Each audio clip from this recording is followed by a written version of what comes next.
te adorarei em todo tempo. Glória a Deus.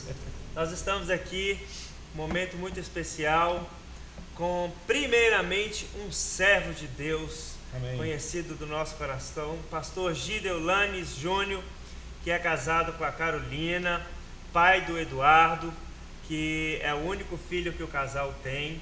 É um cantor, compositor, iniciou a sua vida ministerial em 2001 no estado do Rio de Janeiro, na Igreja Evangélica Congregacional de Bento Ribeiro, onde fazia parte do Ministério de Louvor.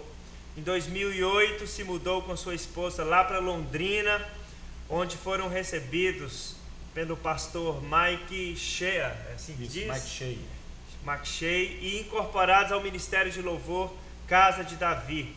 Atualmente exerce o ministério denominado Filhos do Seu Amor, onde lançou 2 álbuns, Paixão em 2012 e Emana a Luz em 2013, que a gente conhece, levando a palavra de Deus para todos os lugares do Brasil. Amém. Está aqui conosco o pastor Gideon, que é uma bênção. Seja bem-vindo, pastor. Amém. Obrigado, pastor. Muito prazer. É uma honra estar aqui com vocês, compartilhando um pouco daquilo que Deus tem feito em nós, né? E através de nós. É uma honra, pastor. Que bênção. Muito obrigado por você estar aqui. A gente percebe que você tem uma relação íntima com o governador Valadares. Sim. Seus familiares estão por aqui. E qual é o sentimento de você estar aqui conosco na cidade? É uma história, na verdade é uma história longa, não dá para contar, né? Mas quando eu venho a Valadares ministrar, igual no evento que eu já ministrei aqui no Valadares, vários eventos, várias igrejas, o sentimento é assim, olha o que Deus está fazendo, né? Porque eu sou aquele rapaz que andava na rua da cidade vendendo picolé, comendo comida no lixo, e agora eu vindo ministrar, pousar aqui em Valadares e ministrar na cidade, ser um instrumento de Deus para os jovens, né? Ser uma referência para os jovens, parece que estou sonhando. E como que foi no seu coração as notícias que aconteceram nos últimos meses do nosso Rio Doce? Como é que chegou para você lá? Rapaz, como que você ficou? Nossa, eu senti muito, cara. Senti muito, mobilizei um pessoal para orar, para levantar a intercessão pela cidade. Levantamos pessoas também para enviar água para cá. E eu tenho família aqui também, né? A gente sente mais. A vontade que dá de estar aqui com o pessoal, mas eu estava viajando, estava muito distante na época, não tinha agenda para vir para cá, né? Mas meu coração ficou muito apertado também com o povo de Valadares. Eu senti junto com o povo, sabe? Eu senti a dor do povo, assim, a minha família me ligando, tá difícil, ora por nós, tal. E foi difícil também. Que bênção que a gente está vendo as coisas já melhorarem para a glória de Deus. Bom, pastor Gideon, muitas pessoas são influenciadas pelo seu ministério e tem você como um grande referencial. Aqui na nossa igreja, muitos jovens, né, a gente estava comentando aqui em off que já tem um tempo que você não vem aqui, e o pessoal sempre perguntando como que surgiu o seu chamado, como que tem sido o seu ministério. Sim. Como que você tem levado o dia a dia com Deus na carreira ministerial, vamos Amém. Dizer assim. Então, o meu chamado, assim, eu sempre falo que o nosso chamado ele já existe, né? Nós não somos salvos para depois ter um chamado, a gente é salvo por causa do chamado. A salvação visa nos levar de volta para o chamado, né? É como eu, na verdade, me descobri no reino, descobri aquilo que estava no coração de Deus para mim. Eu fui num evento chamado Encontro com Deus, muitas pessoas aqui em Valadares também já participaram desse evento. E lá no Encontro com Deus eu tive uma experiência muito forte com o Espírito Santo, de batismo no Espírito, que era algo muito ainda difícil para mim, já que eu tenho uma raiz tradicional que a gente não acreditava muito nessas coisas, né? Então eu fui batizado do Espírito Santo, recebi cura, e a partir daquele tempo ali em 2001, dia 21 de julho de 2001 foi quando eu tive um encontro com Deus. E daquele momento eu comecei a adorar o Senhor, comecei a buscar, ir para o monte, jejuar. Eu jamais imaginar o que eu estou fazendo hoje, jamais. Não nem passava na minha cabeça eu cantar em um CD, né? Mas eu comecei a buscar o Senhor e eu lembro que eu estava num culto de jejum e oração. Eu participava de todos os cultos de jejum e oração, 6 horas da manhã na igreja. E eu vim cantar uma música que é até da Casa de Davi, que ela fala: meu lindo noivo. Sim. E uma irmãzinha começou a gritar no meio do culto e profetizar, e tinha uma irmã cega lá. A irmã era cega, ela viu tudo que eu estou vivendo hoje, e ela me chamou e falou assim: filho, olha, continue fazendo o que você está fazendo.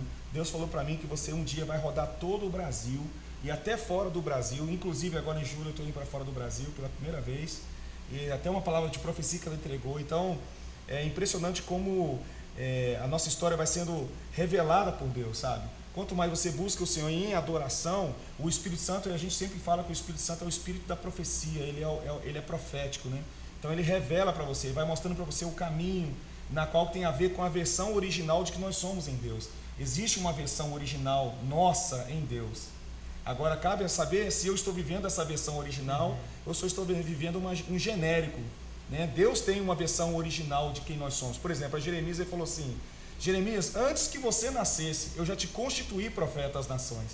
Então você vê que dentro do coração de Deus, né, existe um projeto para nós. E quando nós somos salvos, encontramos a Cristo e passamos a nos relacionar com o Espírito Santo, o Espírito que perscruta o coração de Deus, ele sabe quem eu sou em Deus. Então o Espírito Santo vai me levar de volta à versão original de quem eu sou. É isso que eu tenho ensinado.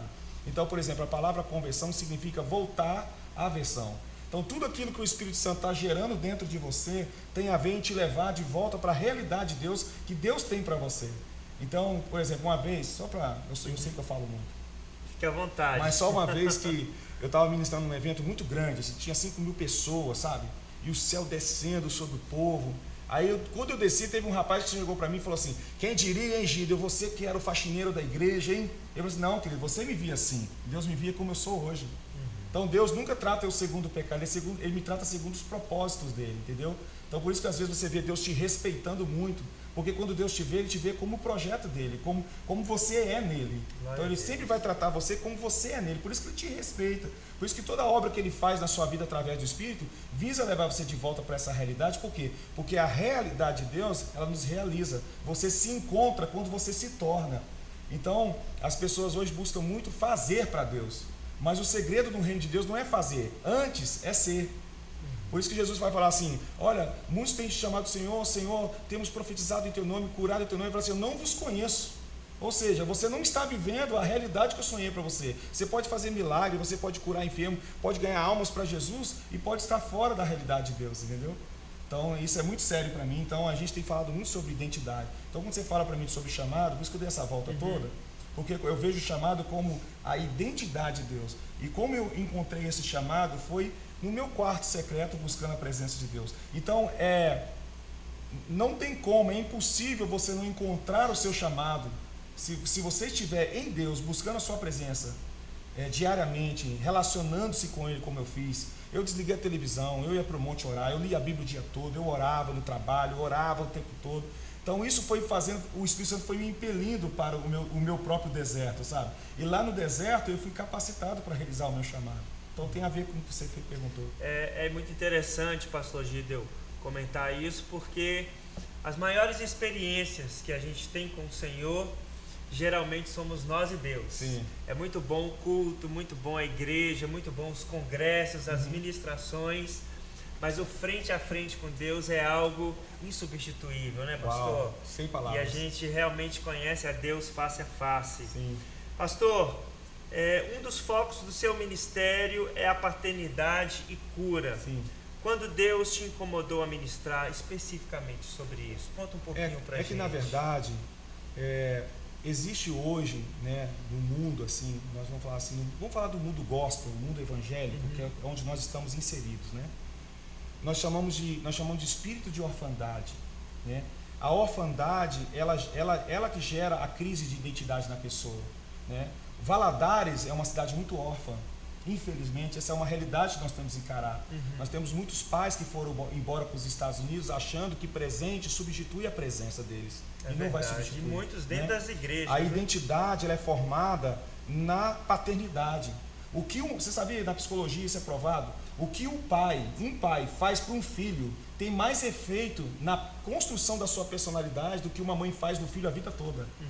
Então, às vezes, uma palavra que seu pai te liberou, aquilo ali já mudou seu destino, já afetou todas as suas atitudes. Então, paternidade é algo muito sério. Então, quando eu fui curado nesta área de paternidade, que foi a área onde Deus me pegou de jeito, assim, ele disse para mim: filho, eu sou seu pai, eu vou cuidar de você. Eu tive muita crise paterna, muito, eu era um órfão, cara. Eu era um órfão viciado em pornografia. Eu era um órfão sem identidade que só queria namorar. Eu era um órfão que só ia para a igreja para assistir culto. O órfão ele vai para a igreja para assistir culto. O filho vai para se encontrar com o pai. Entendeu? Então, a orfandade tem muito a ver com o espírito de religiosidade. Aquela ideia de colocar uma capa, né? Então, quando Deus me pegou de vez, que eu fui receber essa cura, a gente sempre fala assim, a gente só pode curar alguém se você for curado daquela área. Que adianta eu falar do amor de Jesus para uma pessoa e eu nunca conheci o amor dele? Tem muitas pessoas falando de um amor que eles nunca experimentaram, entende? Então, assim, à medida que você é curado, é a medida de unção que você recebe para curar outros. É a autoridade para curar outros. Então, se essa é uma área muito forte na minha vida e eu recebi muita cura nessa área, provavelmente Deus iria me empurrar para o meu destino, que tem a ver com ministrar paternidade em todo o Brasil. Deixa eu só te contar uma. Claro. Aproveitar. Eu estava numa igreja em Florianópolis, Santa Catarina, e eu falei sobre a questão de olhar para Deus como pai e tal. E tinha uma mulher lá que ela recebeu a cura. Na hora que ela recebeu a cura, ela tinha 14 anos que não viu o pai. Ela não sabia se o pai estava vivo ou morto. E aí, na hora da ministração, que ela foi lá para frente, que ela ouviu Deus falar com ela assim: eu, a partir de hoje, sou seu pai. Quando ele falou isso, o zap dela tocou no bolso. E ela tinha que atender porque a filha estava com a avó, então ela tinha que cuidar da filha. Quando ela pegou o celular, o irmão dela tinha encontrado o pai dela e mandou a foto para ela no exato momento que Deus falou para ela: a partir de agora, eu sou seu pai. Ou seja, agora você pode ter a imagem do seu pai, porque a verdadeira realidade sou eu como um pai para você. Então isso para mim comprova como Deus tem, essa unção tem a ver com o nosso ministério, né, na área de paternidade. Eu trabalho em outras áreas, mas você vai ver que tudo vai convergir para a paternidade, porque essa é uma área de cura na minha vida. Então, provavelmente eu vou ministrar dentro daquilo, a bagagem que eu tenho mostra o destino na qual eu vou realizar. E tem trazido muitos resultados, sim, né, pastor? Sim, a gente sabe que a juventude, principalmente, sim, ela não é compreendida pelos pais. O pai, como você mesmo disse, tem esse papel fundamental, e muitos jovens às vezes são cristãos novos convertidos e o pai não entende, vai todo dia na igreja, por que você vai curtir a vida? E aí é quando se sente também órfão espiritualmente. Sim. A gente entende que é uma unção específica que o Senhor deu para você. Sim, sim.